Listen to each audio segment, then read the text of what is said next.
सत्संग।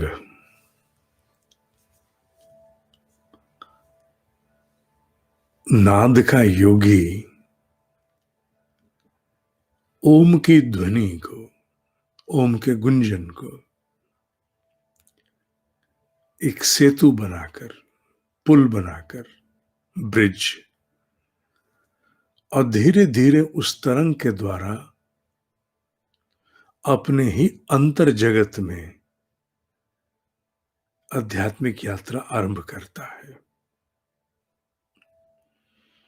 मनुष्य के अंतर जगत में, उसके अपने ही सूक्ष्म शरीर में, जो पंच तत्वों से विनिर्मित और पंच तत्वों का ही एक एक तत्व का अपना स्वतंत्र हस्ताक्षर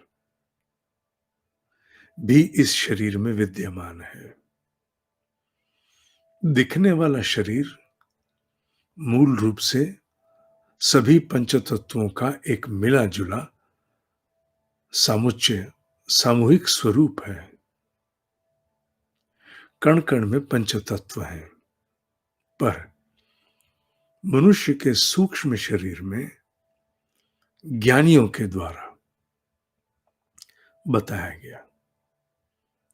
इस अध्यापक का अनुभव तो बहुत थोड़ा है, पर मैं वो बता रहा हूं जो ज्ञानियों ने कहा। ज्ञानियों के अनुसार इस शरीर में, हमारे सूक्ष्म शरीर में, हमारे जितने भी चक्र हैं, विशेषकर वह 5 चक्र जो मूलाधार से आरंभ होकर विशुद्धि गले तक आते हैं, ये सभी चक्र अपने आप में स्वतंत्र पंच तत्वों के हस्ताक्षर भी हैं। पृथ्वी नीचे से आरंभ करके जल, अग्नि, वायु, आकाश, इन पंच तत्वों के ये स्वतंत्र हस्ताक्षर हैं। जब हम ओम का गुंजन करते हैं, ओम की साधना करते हैं, तो इन्हीं पंच तत्वों के एक एक, मैं उसे हस्ताक्षर कह रहा हूं, मूलतः हम उसे चक्र के नाम से जानते हैं, उनके केंद्र के नाम से जानते हैं। एक एक के केंद्र से जाकर वो ध्वनि टकराती है, और टकराने के उपरांत उसी प्रकार का नाद का गुंजन साधक को अपने ही कपाल में एक प्रतिध्वनि के रूप में, in the form of resonance, सुनाई पड़ता है। इसीलिए जब योगी साधना करता है तो धीरे धीरे पहले पहल तो एक प्रकार की ध्वनि सुनाई देती है, धीरे धीरे वो ध्वनि बदलती है, बदल करके उसका स्वरूप, उसका प्रकार भिन्न हो जाता है। दूसरे से तीसरी, तीसरे से चौथी, चौथे से पांचवें प्रकार की ध्वनि हो जाती है। ये ध्वनियों के बदलते हुए स्वरूप, ध्वनि माने नाद, ध्वनि नाद माने वो गुंजन जो ओम का, ओम की साधना करते समय भीतर स्वतः उत्पन्न होकर के हमारे अनुभव में आता है, जो जीवन का पहले पहल एक बड़ा विचित्र सा, एक बड़ा अद्भुत सा, ना समझ आने वाला सा अनुभव लगता है। ऐसा आखिर कैसे, क्यों? पर धीरे धीरे वो अनुभव जैसे जैसे हमारे विश्वास का आधार प्राप्त करता है अपनी पुनरावृत्ति से, विद रिपीटिशन, तो फिर कोई आश्चर्य नहीं रहता। फिर हृदय उसी को सुनना चाहता है और उसकी ध्वनियां बदलती हैं।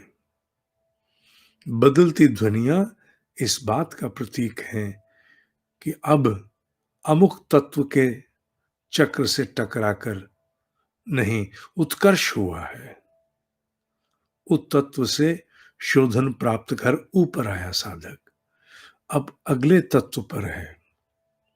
अब पृथ्वी पर नहीं, अब जल पर है, अब अग्नि पर है, अब वायु आकाश पर है। और इसी प्रकार धीरे धीरे वो दुनिया बदलती चली जाती है। बाद में ये ध्वनियां भी प्राय समाप्त हो जाएंगी। पर ऐसा नहीं कि केवल नाद में ध्वनियां बदल रही हैं।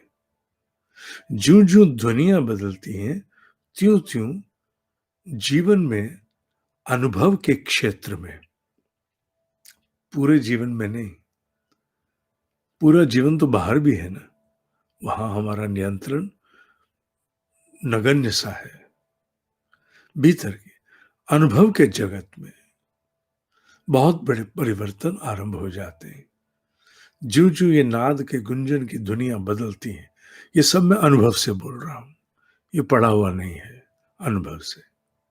ज्यों ज्यों नाद के गुंजन की दुनिया बदलती हैं, त्यों त्यों मनुष्य के भीतर उसकी सजगता, उसकी अनुभूतियां भिन्न प्रकार की हो जाती हैं। जो पूर्व में उसके अनुभव कभी नहीं थे, वो होने आरंभ हो जाते हैं। उसी जीवन के प्रति जो वर्तमान है, उसको नए प्रकार के बोध, नई जानकारी, नई समझ प्राप्त होती है। और साधक भीतर बड़ा आनंदित होता है। शांति, स्थिरता, ठहराव तो है ही, उसमें कोई संदेह नहीं, पर और भी बहुत कुछ साथ साथ जुड़ता चला जाता है। नहीं, इससे कोई कुंडलिनी जागृत नहीं होती ना, पर कुंडलिनी जागरण ही केवल एक उपलब्धि नहीं है अध्यात्म में, बहुत कुछ है। और उसमें से सबसे सरलतम विधियों में से, निरामिष विधियों में से नाद और गायत्री है। नाद और गायत्री दोनों ऐसी विधियां हैं जिनके द्वारा गति बड़ी तीव्रता से प्राप्त होती, प्रगति। नाद और गायत्री थोड़ा प्रभाव में भिन्न है। गायत्री ऊर्जा को बहुत बड़ी मात्रा में ले आती है, बहुत बड़ी मात्रा, प्रचंड। नाद ऊर्जा तो निश्चित रूप से आएगी ही, पर साथ साथ एक व्यवस्था बनती जाती है। नाद का योगी भी गायत्रीमयी ही हो जा, अंततगत्वा गायत्रीमयी ही होना होता है। मैंने शब्द गायत्रीमयी कहा है, ध्यान रखना। अतः ये नाद की साधना हमारे भीतर बड़ी सरल विधि से बहुत सुंदर प्रकार के परिवर्तन लाती है, इसमें कोई संदेह नहीं है। पर सामान्य जीवन जीते समय जिस प्रकार हमें अनेकों बातों की, अनेकों विषयों की आवश्यकता है, उसी प्रकार साधना भी ऐसी होनी चाहिए जो एकांगी ना हो, जिसमें और भी बहुत कुछ बटोरने के अवसर मिले। इसीलिए हमारे ब्रह्म मुहूर्त की साधना में ओम के गुंजन का भी एक महत्वपूर्ण स्थान है।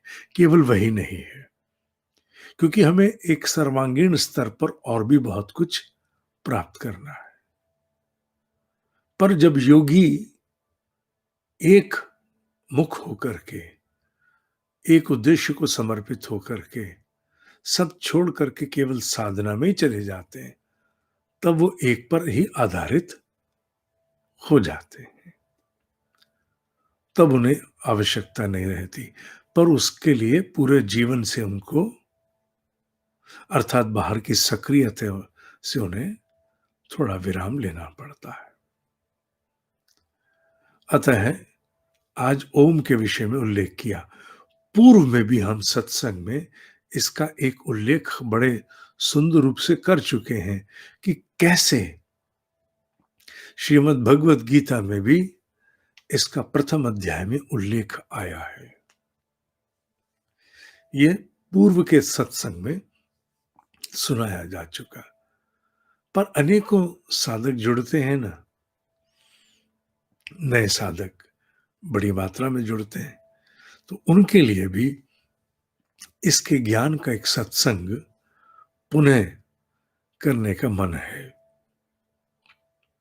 संभवतः कल से उस सत्संग को हम आरंभ करेंगे, जिसमें श्रीमद् भगवत गीता में नाद का उल्लेख है, एक अपने ही स्वरूप से उल्लेख है।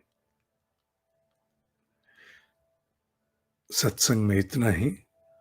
प्राणाकर्षण जिन्होंने पुस्तक प्राप्त की है वो ध्यान रखें, साथ में 5 मेंटरिंग सेशन भी हैं और उनके बैच बनाने हैं, जो बैच अब कल बनेंगे। कल बैच भी बनेंगे। जिन्होंने पुस्तक प्राप्त किया उन्हें उसकी कंफर्मेशन की मेल भी कल ही जाएगी। बैच कल बन जाएंगे, शेड्यूल उसके बाद 1-2 दिन बाद मिलेंगे कि कब कब उनके 5 सेशन होने हैं। कल ही इसके रजिस्ट्रेशन की अंतिम तिथि है। कल शाम तक जो लोग प्राप्त कर लेंगे उनके बैच बनाए जाएंगे, उसके उपरांत इसको रोक दिया जाएगा। फिर प्राणाकर्षण को हम पुनः कब आरंभ करेंगे, ये अभी विषय विचार के अधीन नहीं है। आज के लिए इतना ही।